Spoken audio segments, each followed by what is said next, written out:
guys, Ash here, welcome to the video. So I want to release this video actually on both of my channels because I think it's incredibly important. Now, I love these games. It's not meant to be a hate piece on gacha games, champion collectors out there, and just mobile games in general, and frankly, just marketing in general, right? I have a bit of a guilty conscience because I play these games and I spend money in these games all the time, every day almost, right? Of course, I look at it as a business expense, but even if I wasn't uploading here on YouTube covering these games, Watcher of Realms and Raid Shadow Legends, I would still spend more modestly, more moderately than I do right now, but I still would spend in these games. I also own a marketing company, so I'm very interested in marketing and the psychology behind marketing. So hopefully the tips that we talk about in today's video, the psychological strategies, if you will, that these developers use to get you to spend more money when you really maybe shouldn't, or maybe the value just isn't there, even if you should spend and you should pause or wait or, you know, just take a break from spending in these games. I feel like it's super important and really a responsibility of mine to talk about these things. So I want to share some psychological tricks that these developers use to get you to spend more money when, again, you probably shouldn't. Let's go ahead and jump right into it. I actually got a lightning offer as I was opening up Raid Shadow Legends to prepare for today's video, which again, I'm going to be uploading on both of my channels. So, hey, lightning offer. Well, that's a pretty obvious one, but it's a very powerful tool when it comes to marketing. I'm actually going to go on this website that I'll link if you guys want to go ahead and watch with me or read with me, excuse me. These are some psychological tactics used, right? And they can be seen as predatory, and frankly, I think some of them are, honestly, right? Or they can just be seen, as good marketing strategy, depending on what side of the fence that you land on. Either way, you need to be aware of them. So I want to actually start with the limited time, aka the lightning offers. Now, they don't have these in Watchers. They do have these in Raid. They're kind of a new addition, I want to say, right? They're a new addition to the game. So fake time constraints. There doesn't need to be a time constraint on a lightning offer, but it adds a sense of urgency, obviously. It also adds a sense of, wow, this is something that's very good because it's limited, so maybe I should spend on it. Usually not the case. Seldom, actually never, have I actually regretted not buying a lightning offer in the game. Life will go on, your account will thrive and survive without buying lightning offers, okay? The second tip I want to talk about, guys, is going to be charm pricing. You guys probably, the most familiar one, right, is we look from left to right, or we read, from left to right, at least when we're reading in English, right? And the first number that we see is going to be the lower one. So obviously, yeah, all these games are going to use that. Most companies are going to use that. Charm pricing is probably the thing that we're most familiar with, right? But did you notice that when we saw the lightning offer in game, and the same thing for Watchers, by the way, here, if we go to the shop here, notice this, there's no decimal points, there's no dollar signs, euro signs, there's no numeration, you know, telling you what this is. This is actually a psychological trick. Removing the dollar signs can actually make you subconsciously, feel a little bit less fear or anxiety when it comes to spending money, okay? And again, these might seem like, I'm not gonna fall for that, but we all do fall for this, even if it's on a very, very, very small, subtle, subconscious way, okay? The next one is going to be bundling, right? So bundling, man, all of these games have that, right? So you can just look at this. This is kind of bundling in a way, right? It's escalating offers, and look, you can never see how much the next offer is going to cost, right? Of course, we can guess, but you never do know. Usually the first might be a decent value, and it will be the cheapest. And then the last is going to be, you're going to see the price there, and it's going to be a great value. And then usually everything in between on these offers, and I probably have one on Raid as well. Am I sure I want to close this? Of course I want to close it.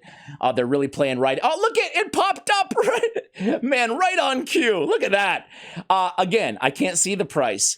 They're not going to be at number 2 and number 3 And number 5, they're not going to represent value. Only 1 and 6 and 4 in this case, right? These are, again, psychological tactics to get us to spend by showing us the cheap offers here. You can see those $14.99, $14.99. And the expensive ones, it just says get previous offer. To me, this is a little predatory. At least show the prices. That way we can make an educated decision. Going on, limits per customer. This is everywhere in these games, even on bad offers, right? A purchase limit, 0 of 1. Purchase limits on basically everything in these shops, right? Now, even it almost sounds counterintuitive, right? Because shouldn't these games not institute a purchase limit of 0 out of 3 of 0 out of 3? Wouldn't they just want us to keep spending and spending and spending? No, because setting these arbitrary limitations again will make us psychologically feel more apt. For example, if I was going to buy one of these for $100, right? 100 USD. If I was going to spend one, notice how they have USD, but they don't have that dollar sign, do they, guys? If I was going to buy one or maybe two, I'd be more apt to buy 3 than I would less apt to buy 4. Does that make sense? I guess what I'm trying to say is by having that limitation, I'm actually more likely to spend more than it would limit me from buying more if I otherwise would, right? So limitations are a really sneaky tactic that they can show, right? Let's see another one here. We have the biggest one that I want to talk about today. I might want to make sure that I have all the other ones kind of covered here, is decoy pricing or price anchoring. Price anchoring is the number one thing that you guys need to be aware of in any of these games. It's the most important thing. All of the games do it, okay, guys? And this is, again, it's really, really important here. And we can see it. Let me just go to Raid here because I'm more familiar, right? But we can see price anchoring is all over the place. And price anchoring, again, is all over the place everywhere in life. So you guys really need to be aware of this, not just in video games or in microtransactions or in these specific games, but everywhere, okay? What they're going to do is they're going to give us these deals, right? And they're going to be priced very high. Now, anybody knows, or a lot of players, I shouldn't say anybody, most players in these games and most consumers will recognize that these are not good deals. Okay, so I get a bunch of potions and a few gems for $50. How about a primal pack? I get 7 primal shards for $50. Well, we just showed, 20 primal shards for $100, right? We just showed that earlier. So we know this is a bad deal. So why do they have all these deals out there, right? To price anchor, right? It's establishing a higher or an inflated artificial value on something so they can sell you something else based on that established high value, okay? It's really important to know that, guys. It happens all the time. And it's not just on these ever-present packs in all of these games, right? It's also on deals, right? So what they're going to do strategically in these games is they're going to give you a bunch of bad deals in a bunch of quote unquote good deals, right? Now, the reason we psychologically think these deals are good is because we have been anchored at a higher price. And again, it might sound, you're likely watching this video right now thinking, nah, I'm too smart for that. And that's what everybody thinks in these games. That's what everybody thinks. But over time, when you feel that compulsion to spend, you're going to look at the human brain, right? We start to look for things. We start to subconsciously look for excuses as to why, to justify an expenditure, right?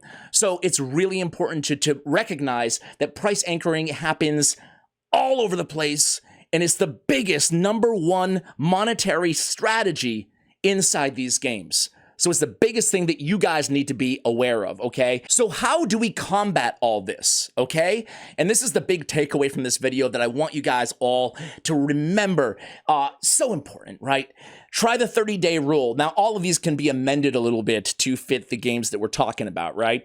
30-day rule. See if you really want the item 30 days later and then go buy it, right? So in these games, these offers aren't going to be around for 30 days, but you can give yourself, you can see how long an offer, it lasts for you. Usually it's a couple days in these games, and you can at least sleep on it, okay? At least sleep on it and see if you feel the same way after, you kind of reset, you level set everything. You ever do that with a purchase? You just wait a day or even a few hours and you're like, yeah, I didn't need that. That was crazy, right? Because you're almost like jolted out of that psychological trap that you were about to get caught in, right?